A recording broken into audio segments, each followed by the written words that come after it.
He is the man of the moment on the sidelines for the University of Miami that is not actually playing for the University of Miami. He's the first fan, and he's also my Hall of Fame friend. I love this man more than anybody that I know. His name is Michael Irvin. Sir. Good to see you, sir. How are you? Hey, it's so good to be with my boys back on the show again. Rich, I never told you, man, but what I was just watching, when I watched your intro, Yes, sir. that Johnny Carson-like intro, that is, dude, hey, that's spot on, Rich. You know what I'm saying? Michael, That is spot on, man. That's exactly what that, I'm like, man, well, you know I don't know me. why I've never said anything about this. You know what? Like, that really is, Rich. That's cool, buddy. You know me. You know what I'm all about. You know what I'm trying to do. You've been with me literally since my wedding day. So Yeah. you get it. You know what I'm trying to do around here, and I just love watching you doing your thing. You know, and do you think you're playing for the team still, sometimes, Michael? Do you think? Well, What do you I'm think? so superstitious, right? And a lot of us athletes are. You remember my boy Time, how he had to put his suit out the Yes. same way Mm. every time. I used to wear whatever my suit was, my underwear had to match. And we would wait till I get undressed and say, okay, we ready, because that's a superstition Yes, sir. that we did. Dale Hellestrade and Troy used to mess with me about those things.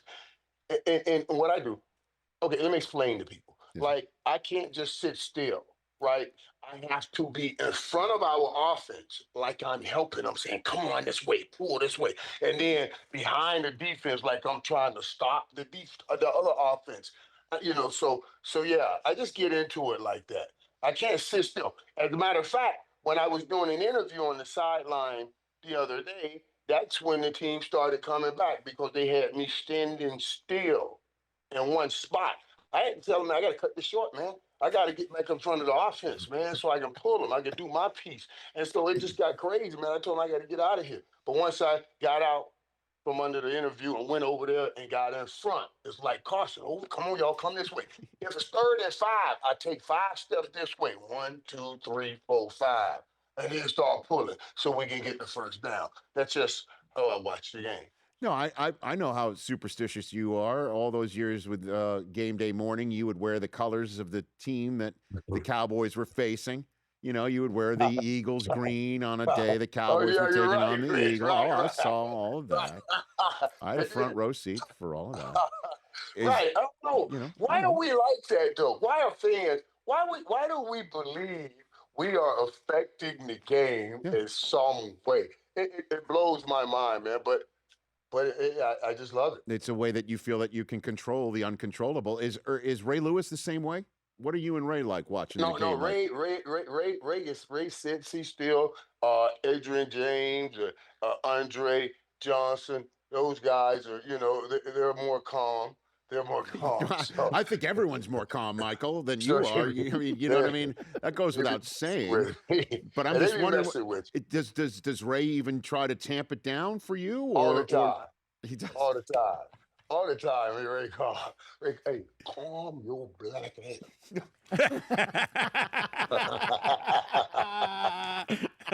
I know, right? That's what he's telling you. That's what he's Ray telling don't you. say that all the time. Ray says that to me all the time, man. I just laugh and go grab him and hug on him, man. Because those defensive guys can't take that. They can't take it. They can't take all the affection stuff. So when they get mad at you, just fall back on them, try to kiss them. Yeah. Yeah, stop. Get off me, man. Leave me alone. I That kind bet. of stuff. I bet But then you. my boys, Rich, it was so great being on the sideline with my boys again, all of that, man. And the conversations we had early on when we were all going to Miami about, how we want to build it and what we wanted to become. And then, you know, we talked about our kids possibly going here and now seeing what one of ours, Coach Cristobal, come back and doing what he's doing with it is insane. It's incredible, and it's a great feeling. And it was so great because Coach Cristobal, even Coach Johnson went up to him and he said, "Coach, come on now, the game ain't not over. We got to make sure until it's all the way over." And he said that's what Coach Johnson would have been saying, 'cause that's what he got taught under. So, it's great to see family bringing family along this way. Yeah, and it looks like again, Coach Jimmy and Coach Cristobal, they're doing an old school "You Know It" segment from game day Yeah, morning. They're yeah. doing You remember them days? "You Oh my Know God, It." man. Yeah, I yeah, know yeah, Sap yeah. was in the stands. I know Yeah, Sap was in the Sap was right stands. there. Sap was Everyone's right there. there, man. Everyone's there. Yeah. And you know, I was with you on that night in spirit. You know that, Michael. And it's not Oh just yeah. because my nephew Lee went to the U, Right, right. but And who you were that, you playing remember that against. night we had? Who you were That playing game we had. against. We, Yeah. Oh yeah. That's right. That's right. okay. Yeah, you had a whole alumni base from Ann Arbor, Yeah. Michigan, in your corner that night, but I mean, you saw that too. You saw kids like Caleb Downs, Arvell Reese. Those are beasts who are coming to the next level. So in all seriousness, though, what do you think makes this Hurricanes team a threat to win it all right now, Michael? Honestly, Rich, I don't know if even saying what we're saying, we give them enough credit for what they've done. And I look at it, and I'm on the sideline. I get to see things pretty close up, and a great job done by all of the coaches. You know, Dawson coordinator, everybody. But the thing I hone in on a lot is because that's what I did when I was playing. The big guys, it's always the big guys, and Mario Cristobal being a big guy, and then having Jason Taylor working with that defensive line. Those two have put the focus where we needed it, offense and defensive line, and you're seeing the results. We've always had talented, skill set people, but when we opened up against Alabama a couple of years ago, I looked at our line, I looked at their line, I said, no shot here, bro. You know what I mean? It was no shot. It was Bryce Young's first game. I remember that. I was like, oh my God, look at this line.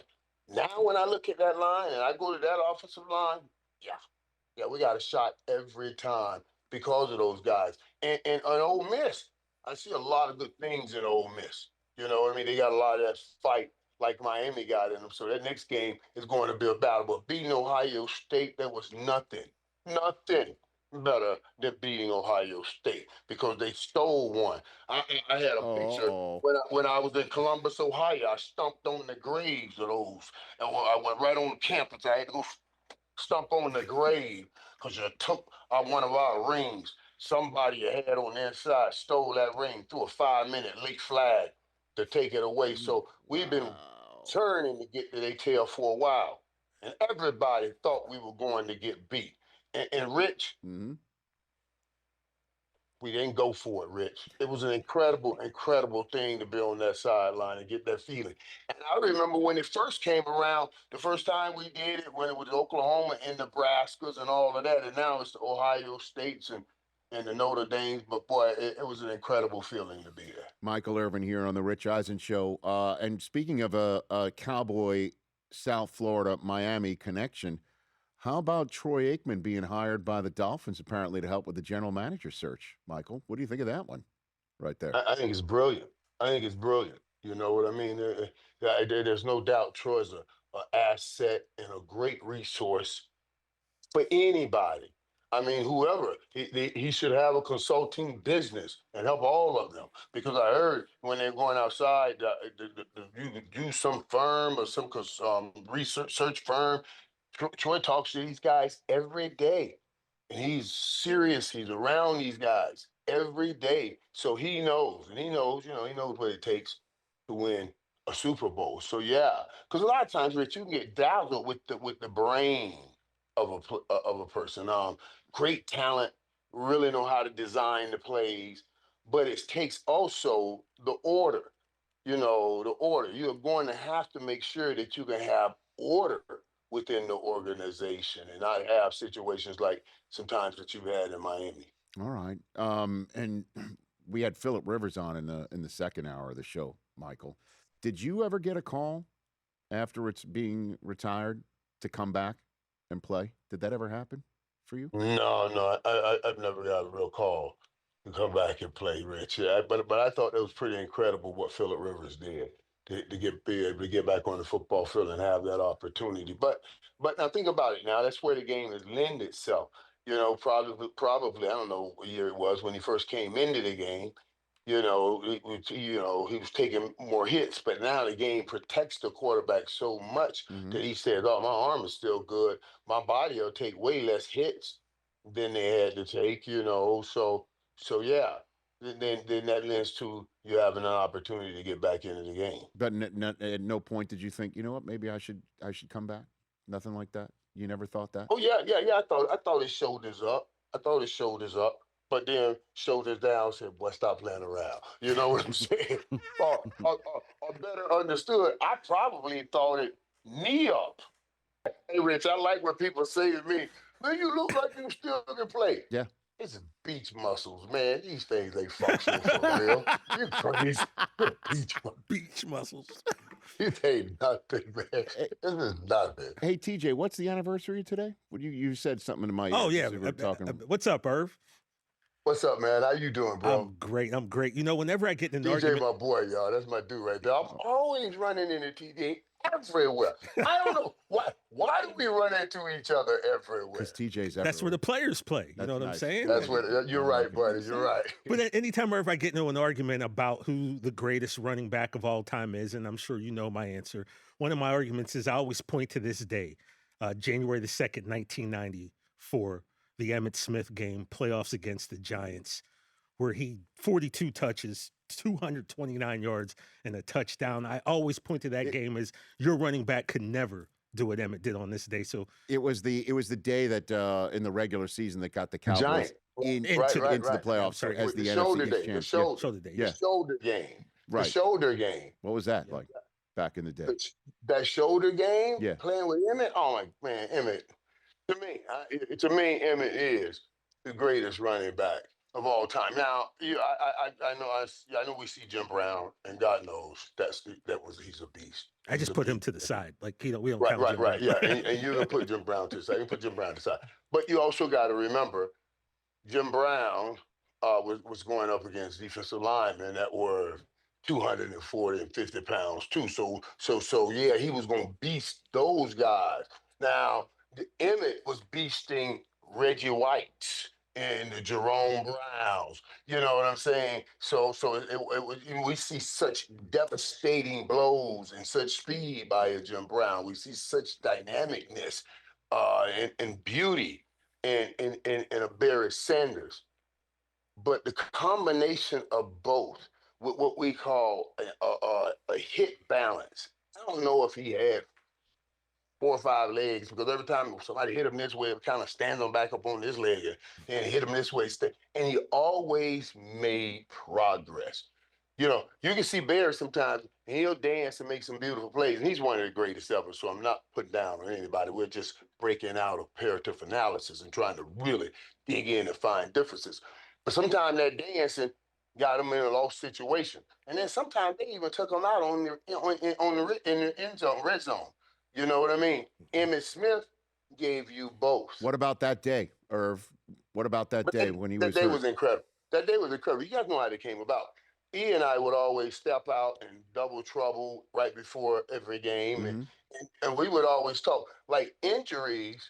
And if you're injured, that's one thing. But you hurting, we got nothing to do with you hurting. We knew we were going. We made a pact to come in here. We knew we were going to be hurting. So, like, I remember one game Washington, I had a torn rib, my rib cartilage, and I could barely breathe. And then it was like, hey, he said, wait a minute. He said, hey, can you stand? He said, I can stand, but I'm gonna have to go out. He said, they don't know you hurt.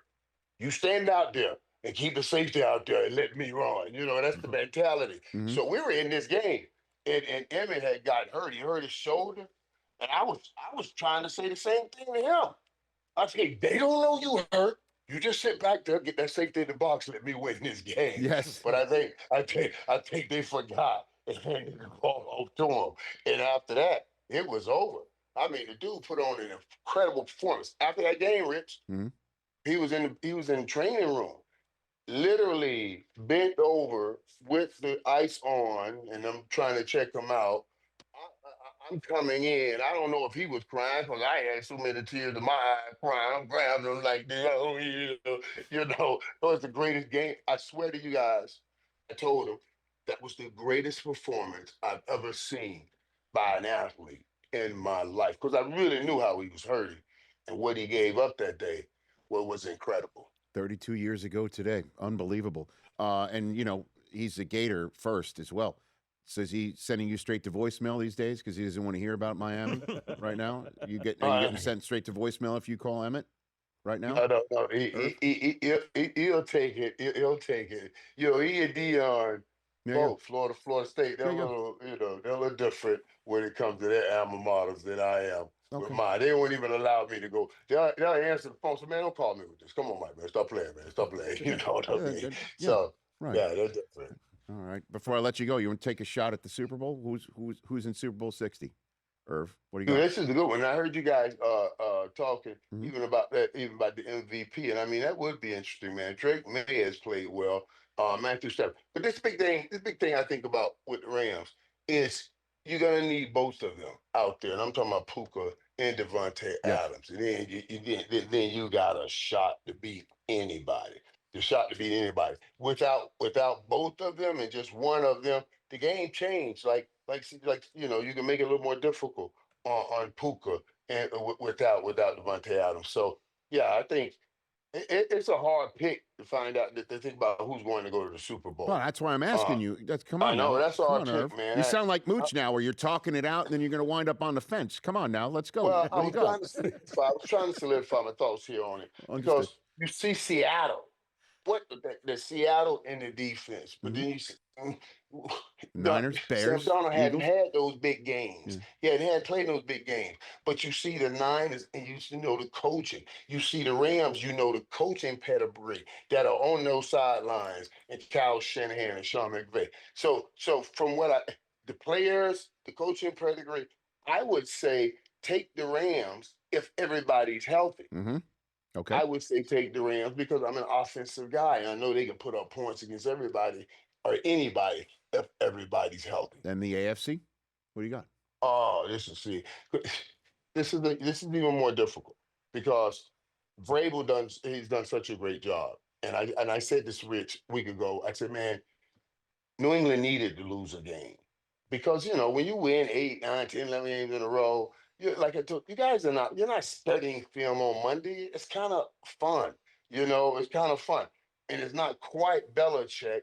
And, and Vrabel has put his hand on it. So I imagine you kind of lose just a little edge. But then they lost and you saw what they did coming back. And that's exactly what I was looking for. The way I know it was just the Jets or whoever, I don't care. I was looking at what kind of performance you can put on when you come back to see if you're going to wilt in the playoffs. And I don't think they will wilt. I was looking at Chicago the other day to see if they can come back because it was a better game, and they came back. I was like, okay, I can see this now with Caleb Woods because he's made so many big plays this year, and in the playoff moments, he's going to be looking to make a big play. Most young guys run from that big play, but he'll be looking for it. But if I had to pick right now, AFC, I would take New England with the young Drake May, even over Buffalo right now because Josh Allen has to be Superman all day. Yeah, so New England Rams for a third time in Super Bowl history, says Michael Irvin. Man, but I don't know if we want that. TV. No, I just I'm talking about TV. Hey, Would you think it'd be a better one if it was like a Seattle? I think it's great no matter what because anybody could win it. I think Houston and San Francisco could make it, which would be wild for D'Amico Ryans, to be back in his old spot against his old team. There's so many different ways. Jacksonville could go on a run for sure.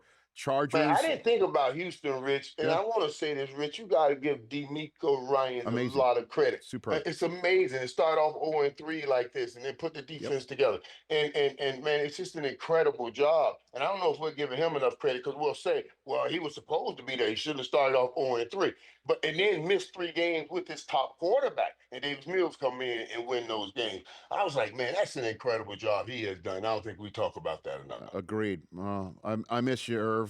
Great to see your beautiful family pictures behind you. Susie sends her best to you. We're all watching you on the sidelines of the U, hoping that everything's okay. You know what I mean? We love seeing you out there. And one last thing, do me a favor, find out for me if Aikman took the job thinking he was actually hired to find a new GM for the Cowboys. Can you do that for me, Michael? Instead, it's like, wait a minute. So it's Miami. Did I really do that, TJ? That was unnecessary. What do you mean? Yeah. What do you mean? Necessary to do. What do you mean it's unnecessary? But that's the smart of Miami though, because they know he wanted to do it for a long time, I love it. and he wanted to do it for Dallas, and that's why you can understand Miami saying, okay, if Dallas won't tap into that resource, let us, and even the Cowboy fans can understand. Of course. Hey, you know what I mean? So we're happy for Troy, man. I love my man. Me too. I love you too. Irv, Happy New Year to you and And all, you, all brother. the Irvs. Good luck. No. It's not a happy new year. It's a happy you year. Happy you year. This is how we say it, buddy. You understand? Happy you year. That's how we say it. Enjoy it, Irv. We'll see you out there for the semifinal.